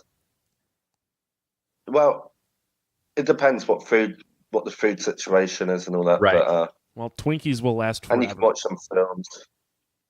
But if they're gone forever, then it's like, Twinkies. Yeah. Zombieland, aren't it? Yep. But which is a really good point, and is like, I like boxed macaroni and cheese as much as the next guy, but you have no power, and you presumably have no gas, so it's like, how do you cook it? It's like, see, that's out of the. And there's nobody else to be around. Yep. Can't even talk to anybody. That'd suck. It'd suck. And the first time I flush my toilet and the shit doesn't go away, I'm done. No, you just go to the next house. Game over. It's funny that whole thing when Joe Rogan does that stand-up comedy thing about how dumb we are. Mm-hmm. Who knows how stuff's really made? And if there was just a select, I'd be fucked. I would literally like. It's funny because when you think about that, I can look at everything in the room and I don't know how it's made. So I'm screwed. And then it's like, honestly, if you went and put me to go and start a fire, not happening. I'd be cold. Wouldn't happen. I'd give it a try. Like, take, for instance, the situation in which we are all currently in right now. We are in multiple countries, 3 very different time zones, yet when you talk, I hear it almost instantly. And it's like, I fucking work on computers and I don't know how this shit works. Right. And it's like, that's science. No idea. That is fucking science right there. No idea. That's even the basic. Do you know? Even if you go back to inventions which were probably made in the 60s or 50s, I'm fucked. I'm like, no, don't know. What's what? Like magnets. How's that like working? Don't know. How the fuck do magnets work? Right? Well, You charge the metal. ICP reference there, if anyone's paying attention. What I love is there's people watching this now going, fuck, you lot are dumb as fuck. What do you mean you don't know how magnets work? Nah, yeah, I know how magnets work. But we don't. It's science, but No, yeah, I do too. Science stuff, isn't it? Just, But that I've worked IT, and so does Matt. But so many people come up to me, engineers, and when I worked in people's homes fixing their computers and stuff like that, they'd always say, I feel so dumb because I don't know computers. And I'm like, man, if you sat there and measured out what you know compared to what I know, you would probably beat me every time. It's I know about these specific things. And that's a good point. I was talking to I was texting my tattoo artist earlier, and he was asking me about like a fire stick and doing some stuff, and he's like, man, I wish I lived closer, I could abuse you more. And I was like, man, I only know like that stuff. Like, stuff I don't. Like he makes handbags from scratch, and he owns a fucking clothing company, and he tattoos. Wow. And it's like, dude, our skill sets are different. And that's why society works. Yeah. That's the beauty of being part of a humanity, is that we can all learn the different things that we want to, or at least that we can excel at, and look to each other to fill in the blanks for ourselves. No, definitely. Yeah. There's a lot of things I don't know, man. A lot of things. It's funny, even the problem is there's a lot of stuff which I should know, which is really basic. And then earlier on, what was it? We was talking about the difference with off-air. Of like, you start to go about the temperature there, and it was like Fahrenheit, Celsius, and all that. I had to Google it. And I was like, yeah. Didn't know. I'm like, fuck knows. But just pretend. We also live in a time where you don't need to know shit because you can just fucking look it up. Google, isn't it? Yeah. And it's like... What I like... How easy it is to go places now. Google Maps makes everything easy. Don't even need to think. My brain, I'm going there. I remember the first time I toured in a van, we had a binder full of printed out MapQuest directions on how to get from show to show. Yeah. But that was MapQuest. When I traveled from Michigan to move out to California, I had to get a triptych from AAA to show me the way. And God forbid, if I veered off in any way from that fucking thing, I was screwed. So when I was younger, my dad lived over in France for a bit. So if I went with him, I'd have the map book, and I'd be like the navigator at the side. And I used to fucking hate it. I used to dread it. And I remember one time, I pretty much instantly knew, and it was like 1 a.m, instantly knew that I'd sent us the wrong way. And the longer I left it, the further we was going. And I was about 12 or 11.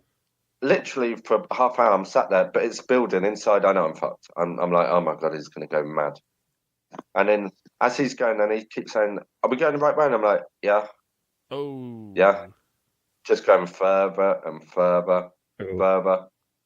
And then eventually he stopped and he goes, give me the map book. And give me the map book. I'm like, and he's, give me the map book, blah, blah, blah. And he went nuts. Absolutely nuts. And then it was still like a 5-6 hour journey. The whole journey, it was just shouting. It was amazing. Hated it. Hated ever navigating, doing any of that map stuff. That's I have deep fears about that. And I'm so bad with directions as well. Still I am. I grew up on the lake. So I always knew which way was east, and I moved away from the lake, and it's like, I don't know which direction is east now. Yeah. I don't fucking know anything. I would surprise people how easy I can get lost. And my brain, even when people tell me directions, I'll be like, and I do this stupid thing where I'm like, tell me again, I didn't get it. But I won't say it. I'll just be like, yeah, cool, man. Walk down. Fuck knows where I'm going. Yeah, I do. Should listen. If someone asks me something and I'm not quite sure an answer or what they said, I'll do like this nervous laugh. Yeah. Yeah. I do the same. Without a laugh, I just oversell it. I'll be like, 100% know what you're talking about. It's terrible. Yeah, I don't really love driving, and I spent the first 10 years in California not really knowing where anything was other than the small area of my get to work, get home, grocery stores, that sort of thing. And then I got a job through the place that I'd already been working at, where it was basically you go to people's homes. You drive all over the Bay Area, sometimes South Bay, sometimes East Bay. And, I had a GPS in the car, but it changed everything. Like my entire day was driving from place to place, figuring out where all these things went, figuring out the traffic situation of, okay, you're gonna spend 3 hours waiting in this part. And it really was this kind of eye-opening thing of like these two things that I'm equally bad at is now my entire existence. And I just have to kind of get good at it. But now it's just done for us. Now on the phone, you type it in, you're there. It's amazing. And that's the thing, even with taxi drivers over here. Say again? I was going to say, you find that you cheat. Do you ever get mad at your GPS because it's telling you the way to go and it's 100% wrong? Like, the better way. And the GPS is like, no, go left. And then it's got to readjust itself because, I'm sorry, Magellan, you're an idiot. Or it readjusts too late and then it just pisses you off.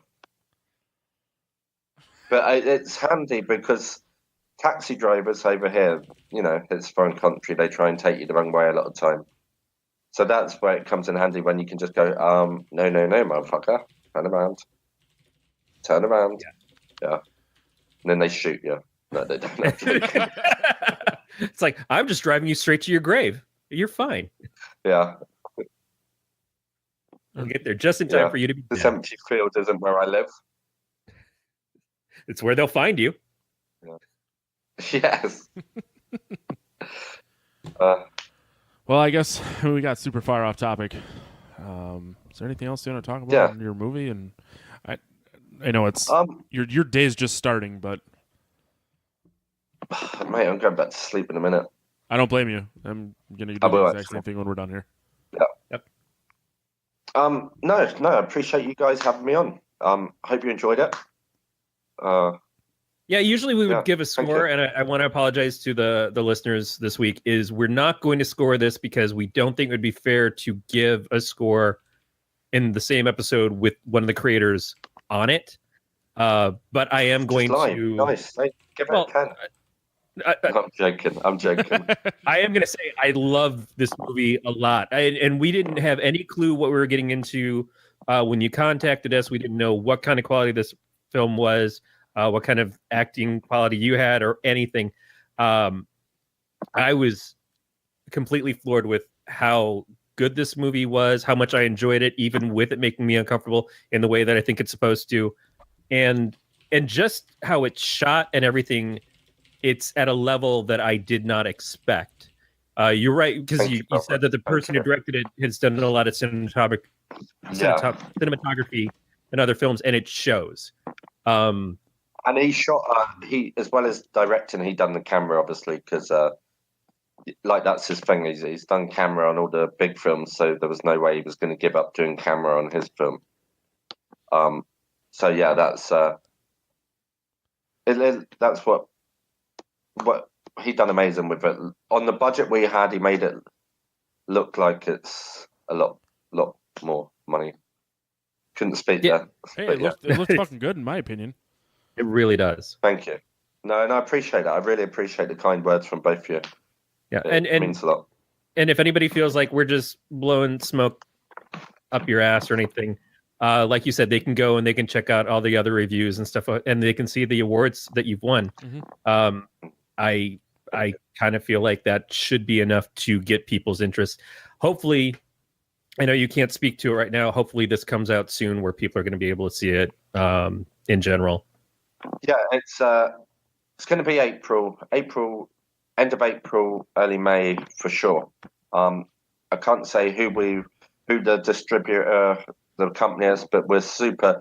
It's basically we shot way above our weight, and we're super happy. We got an amazing yeah, we never thought we was going to get as wide a release as we're going to get. And I wish I could just talk about it, but I'm not allowed to. No, we so that understand. sucks. We'll just have you back on when it's Yeah, no, when you're able to that'd be talk about amazing. it. Yeah, we'll just do this again. And Amazing. and you guys have a Facebook page for the movie. So Yes, if people want to, you can yes. look up Who's Watching Oliver on Facebook and follow that, and you'll see. I'm sure when it gets announced where you'll be able to find it. Yeah, we put all the news on the Facebook page, and then there's going to be a lot of newer behind the scene photos, clips, blah blah blah, all going on that. And then yeah, everywhere you can see it. There's all the release dates for different countries and so on, and where to watch it. And if you can't wait, massive thank you guys. Massive. And like Russell said, if you can't wait, you can watch, in America at least, on Netflix right now, you can watch Ghost House. Yep. Which is not something that you're as proud of, but still, it'll give people no, I'm super proud of that. Super proud. Oh, good. Do you know, like, I was proud of getting that gig. That's what it was. Rich Ragsdale, amazing. Like I said, you lot should have him on. He's an awesome director, real horror guy. And then I was working with Scout and James, amazing people. And I was super proud that I beat other people in the audition, and I got that. I just, you know, when you're not as good as you should have been. Right, and I misspoke. I didn't mean to imply that you weren't proud of the film itself, but you felt like you've improved a lot in your own acting since then. Yeah, I think the other guys were just that little bit more on form. But then it was, do you know what? Like, without that film, I wouldn't have went back and restudied. So it did, like, everything leads on to something. If I hadn't have worked with those guys and go, fuck, they're better than me, I wouldn't have suddenly went. But I wouldn't have gone back and studied, and then Oliver would have been a complete different film as what it is. So, yeah. So everything leads on to everything. It's worth it to be challenged. No, again, massive thank you for having me on, guys, and thank you for being so kind about Who's Watching Oliver. Really appreciate that. And as I said, you know, like, joking apart or whatever, it's this little film which is gradually becoming not such a little film, and it's all because the horror community is really getting behind it. And fuck, man, so many films come out and do nothing and go nowhere and don't even get sold or don't. Do you know what I mean? So we're all three of us are really, really just appreciative and like, wow, this is exceeding what we expected. So yeah, that sounds really. And I appreciate you guys having me on. Yeah. Do you? Where can people find you if you want them to find you?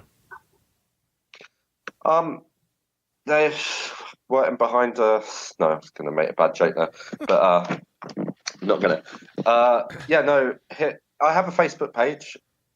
Do you know what? I've got this Facebook page that I always forget to ever give out to anybody. I'm the worst at promoting myself, like the worst in history. I've got a Twitter. Yeah, but just Russell Geoffrey Banks, and there's a Facebook page, and then yeah, I'm always on there, able to be reached. I will. I'll be sure to put the link to the Who's Watching Oliver Facebook, your Twitter, all in the show notes. Thank you. Yeah. That, so when release dates and shit come out, we'll be sure to cover it. So if you're listening and you're interested, no, I really appreciate that. Yeah, we'll be sure, and then we'll have you back on. I mean, there's no reason not to have you back. Man. We can talk more about sensory deprivation tapes. Do you know, I want to do that. I really want to. Joe Rogan had me sold on that ages ago. So that's your homework between now and the next time you come back. You need to go floating. Yeah, there is one in Bangkok now. There's sensory. There's one open not so long. It's super expensive. But yeah, I think there's about the same price what you paid. So you make up for it with the cheap massages every block. Yeah, fuck you. Yeah, yeah. Like £3, super cheap for an hour Thai massage. They're amazing, and everywhere has them here. Everywhere, awesome. It's and then it's funny. Whenever I go back to London, it's shit like that you miss because you're like, oh, everything's so expensive. Yeah. I get homesick for Michigan because of White Castle burgers. But yes, I feel you. You know, I've never had a White Castle burger. If you find them in the freezer section, they taste exactly the same. Yep. Yeah. Yeah. They're worth it, in my opinion. Nice. In my opinion, It's great because you don't need a colonic after that. I had the opposite. That's right. What? What's opposite? I ate Wolf. I ate Wolf Castle. I ate White Castle, and I didn't shit for a day. Oh. Yeah. Yeah. Which is weird for me, but Nice. I like Burger King. We're not going to deny that. No, I'm trying to because I know it's going to be different. I know. I was waiting. I was like, yeah. I'm a big fan of Whataburger, which you've probably never had, but I know. Like before we were talking, I have friends in Sheffield, and he ate a meatball sub at Subway in America, and said it was completely fucking different than the ones you get in London or in the UK in general, because it's meat. It's all meat here, because it's not all meat there. It's a lot of fillers. Yeah. I love Subway though, but no, I've spent time in New York. I've got to get back to the States, just so I can eat loads. Love the food. So I looked up the Bangkok Float Center, and it's pretty. How much? What are we talking about? So it's I don't know what your money is called there, but Thai baht. The Thai baht. Okay, so it's 2,100 Thai baht, which is $67 US. Oh. So it's pretty much the same. No, I'm not saying it's cheap. No, but I know. It's pretty much. No. But then you put that there, yeah, and then you imagine I can go get a Thai massage, for 150 baht. That's the difference. Yeah. Of like for an hour, it's a Thai massage, like click all your bones, all that shit, for 150 baht. And that's why then when you compare that to the flotation, 2,100. Oh. Yeah. So 150. But I do want to try it. 150 Thai baht is $4.79 American. Yeah. For a half an hour of massage, I pay $27, which is 845 baht. And that's only half hour. Yep. See, for 150 baht, that's an hour. It's not even like enjoyable. Like the lady hurts me. I think that flotation people should lower the price a bit though.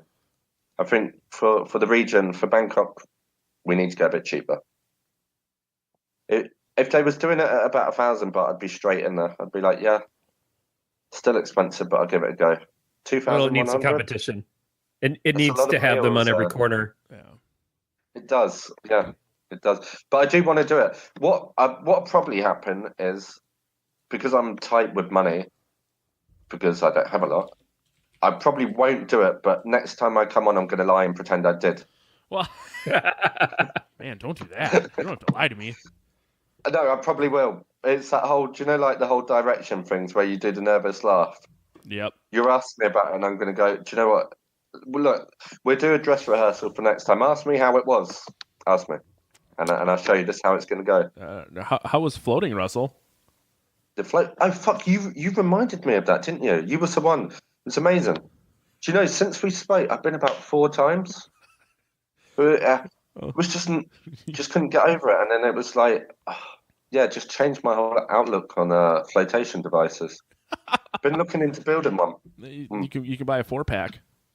Yeah, that's how that conversation would go. You almost had me convinced. Yeah, or I might just try and scab a free going one.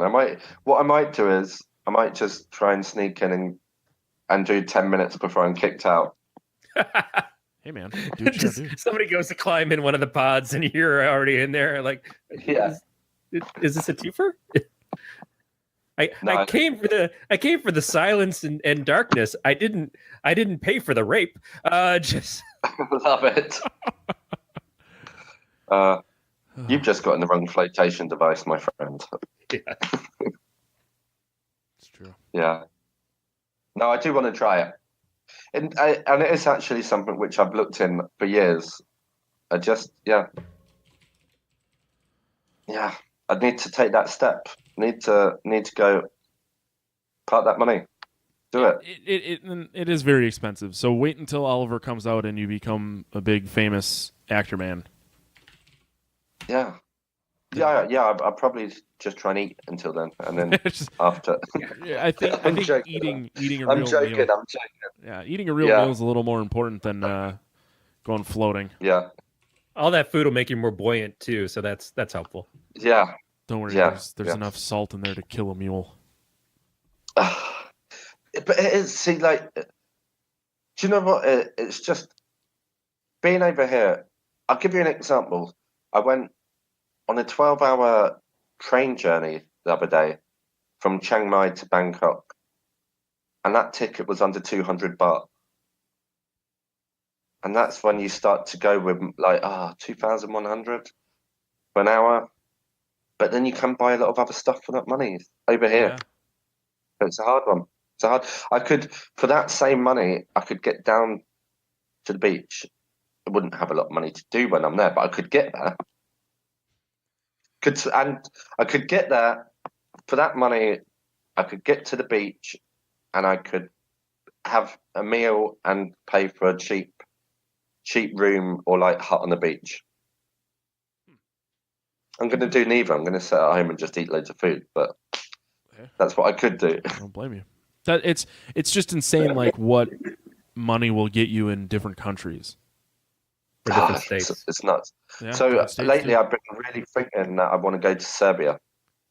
That's been a new place where I'm thinking I'm going to go and spend a bit of time there. One, because it's super cheap, super cheap. Also, I've got a lot of friends who are from Serbia, and it's super cheap. But no, they're really arty people, and looks cool, and it's super cheap. So I've been thinking a lot about giving Serbia a go. I'm seeing a reoccurring theme here. Super cheap seems to be on your list of things to consider. I live in Northern California. Super cheap sounds fantastic. Yeah. Well, it's just London's so expensive. So when you're not, it's just everything's super cheap compared to London. But there's other places that win in that battle. In Thailand, Serbia, India, a place like that. It helps, man. It helps. Yeah. Like, maybe at stages of our lives. Stages of our lives that super cheap is needed. So, we're there. Yeah. You know. Hey, man, as long as you're happy. As long as you're happy and healthy, like, whatever. Dude, who fucking cares? Do what makes you happy. Quality of life is important. Hell yeah. Pretending to kill people. Yeah, I mean, if that's what you got to do, man. At least it's pretend. Yeah.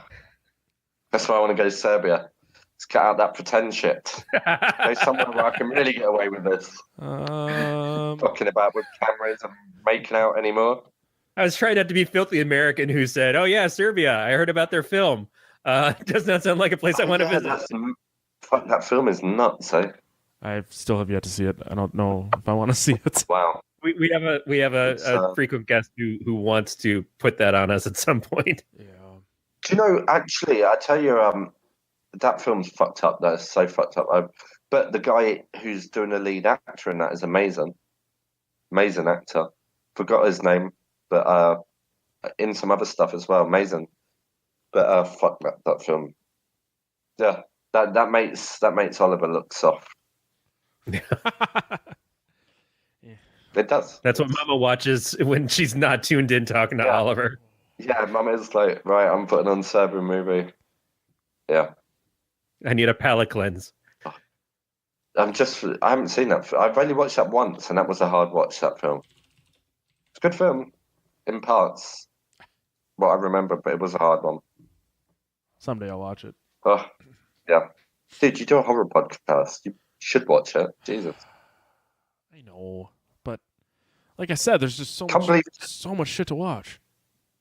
Yeah, don't watch shit. Watch stuff what everybody watches. Watch The Conjuring. That's an amazing film. Hey, whoa. Let's calm down. I also have a wife that I need to hang out with. I can't convince her hey, it's Friday night. You want to watch a Serbian film? No, not Serbian. The Conjuring. Yeah. No, that's what I'm saying. So, on here. Okay. Thought you were talking I about don't think the wife's gonna dig Serbian movie. Actually, don't do that. in my case, my wife would be the one who would make the recommendation. Let's watch a Serbian film before I would ever even consider it. My wife is the horror movie fanatic in my house. Yes. Did you watch Oliver?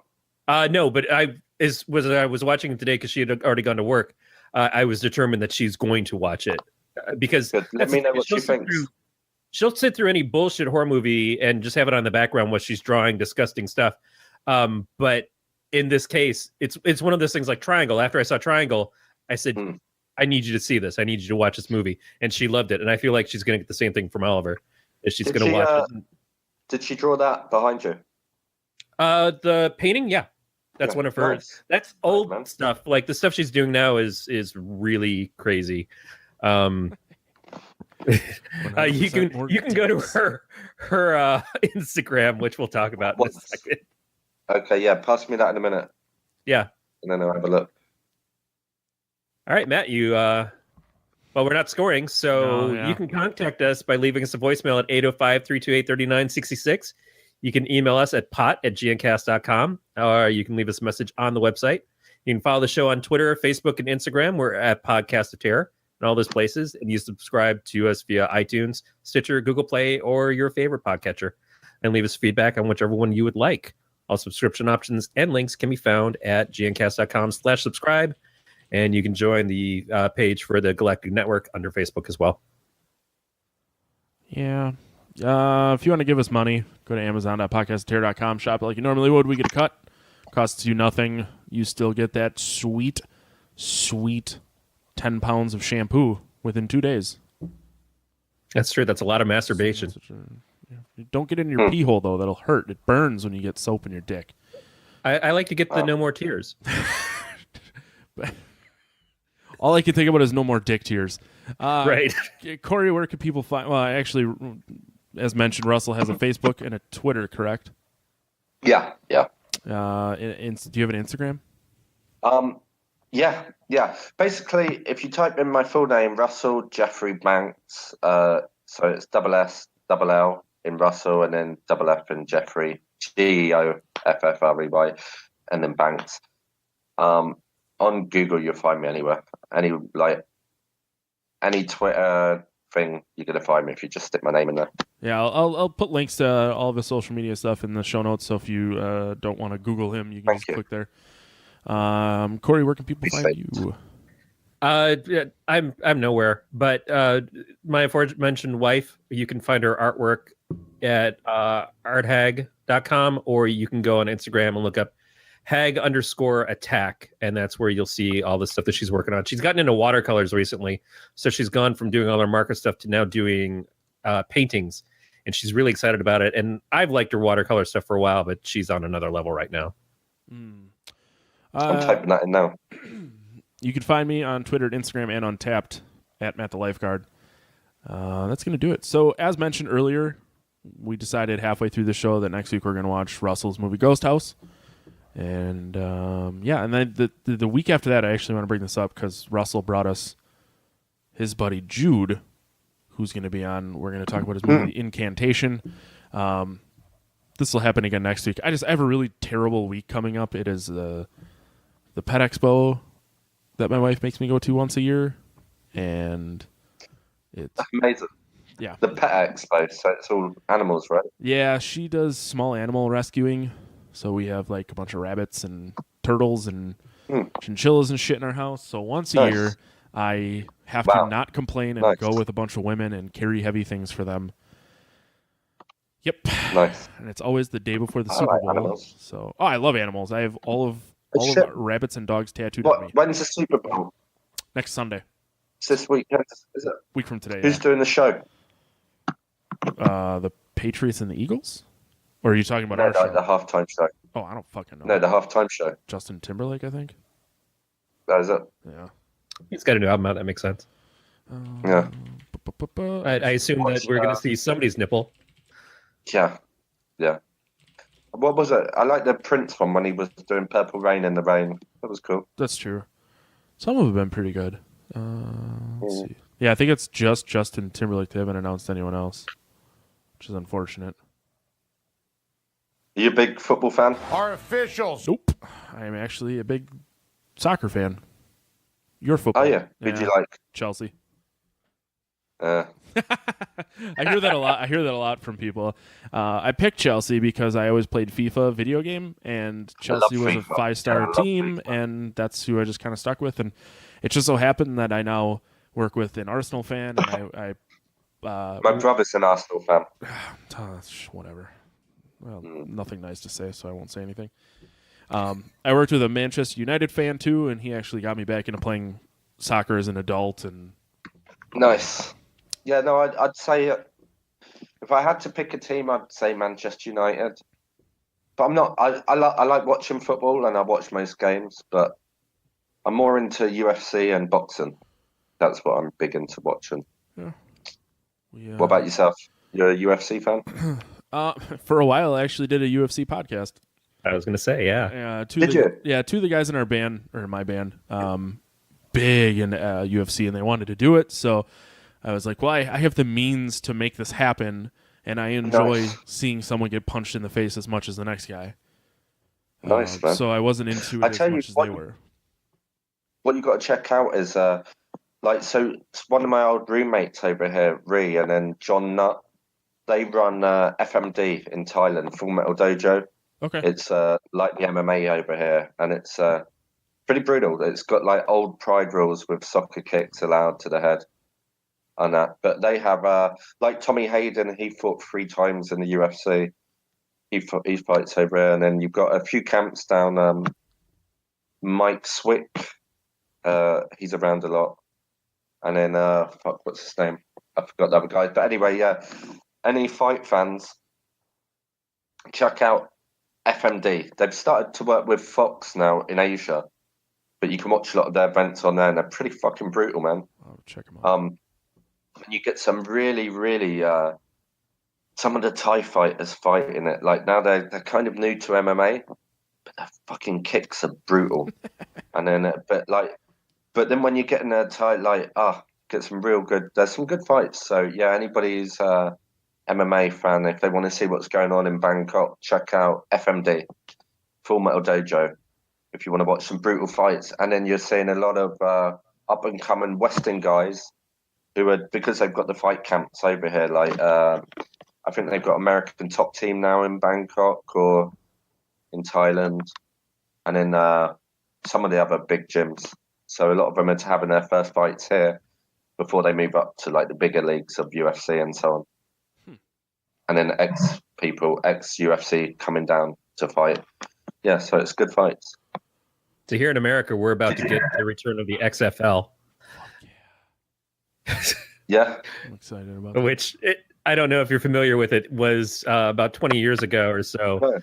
Vince McMahon, who runs the World Wrestling Federation, which is now WWE, tried to start his own football league. And it tanked. Okay. But now they're ready to bring it back. Yeah. Nice. XFL is the will and grace of the wrestling world. Yeah. Wow. I heard Dana White's going to do boxing promoting this year. And why not? I mean, yeah. A lot of the UFC guys want to go box because they want to prove that they can do more than of course. Snuggle on a mat with someone. Did you watch Stipe versus Francis Ngannou fight? I did not. That was last weekend, was it? Yeah. Yeah. But you know the result, right? No. No? No, I mean, you could tell me if you want. I just... Yeah. No, I'm going to have to download it.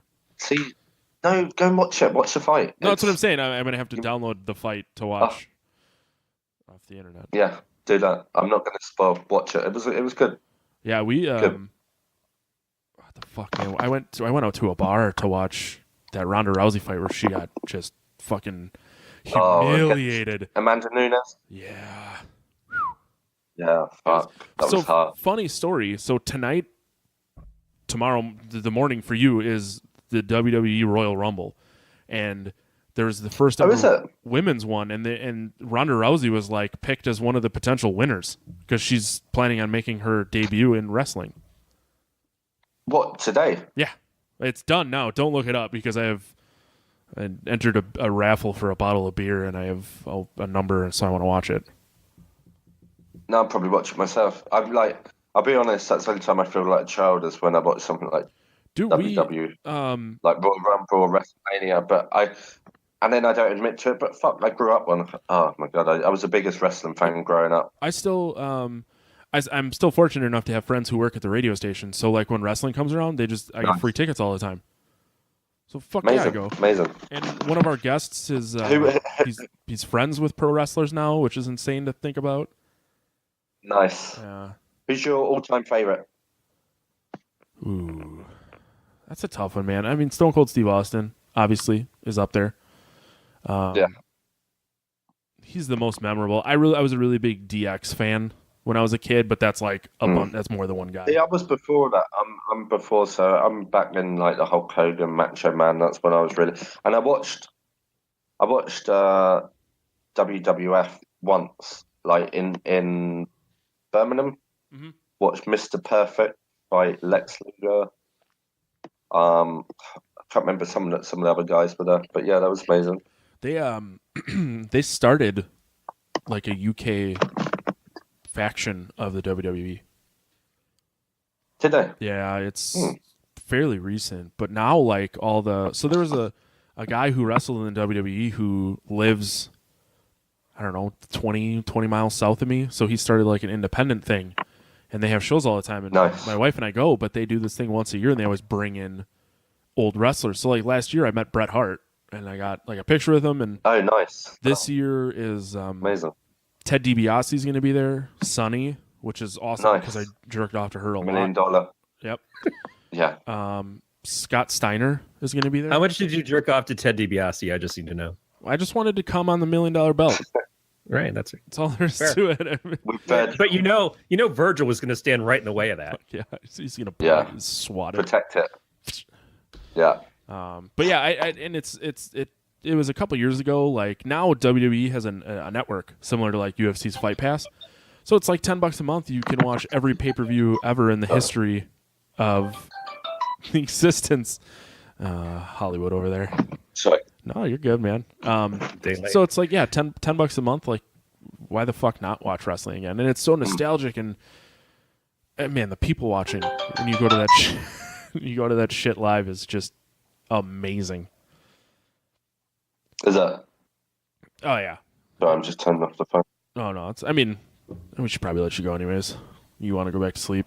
I want to go to sleep. Actually, no. Now it's 11 o'clock, so no more sleep. Got to get up and do some work. Attack the day. Awesome. Well, yeah. Russell, thank you again. Like I said, we'll have you. We'll have you back. Pleasure. Absolute pleasure.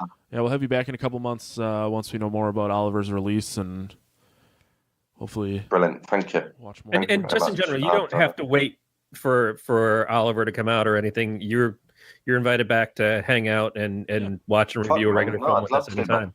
I'll watch your podcast as well now. And then, like I said, if you're doing Ghost House next week, if you want, hit up Rich Ragsdale, get him to message you.